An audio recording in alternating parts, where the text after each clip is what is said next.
એક મોકો તો જરૂરથી આટલે આવવાનું લેવું કેવું નહીં. આખા બ્લોગની અંદર તમે જોયું છે ભાઈ, જોઈ શકો છો આ મેન મંદિર અહીંયા છે. બસ બી લુક સારો છે, જુઓ તમે સરસ છે. તો બન્યાનો બ્લોગ હું તમને બધું દર્શન કેટલા બધા શ્રદ્ધાળુ છું. ભીડ છે તો તમે એમ કહેશો ભીડ નથી, મને તો બહુ ભીડ લાગે છે.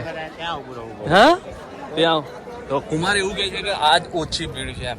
તો મને એવું લાગે આજે આટલી બધી પબ્લિક છે તો બી કેટલું ઓછી ભીડ હોય એવું કહે છે કુમાર. બાકી મજબૂત હું તો ખાંડો થઈ ગયો. દાદાના દરબારમાં એક વખત આવવું જરૂરી છે.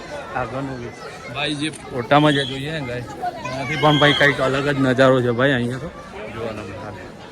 હવે ફોન બાકી એક નંબર ભાઈ. આ છે વ્યૂ, આ છે પુરુષો માટે અને સ્ત્રીઓ માટે. તો સીધા ચાલો અંદર ભોજનાલય છે સામે ભાઈ છે. આ બાજુ વ્યૂ ફોટોશૂટ વગેરે બધું. આજે તો ભાઈ શનિવાર છે, અલગ જ મુમેન્ટ.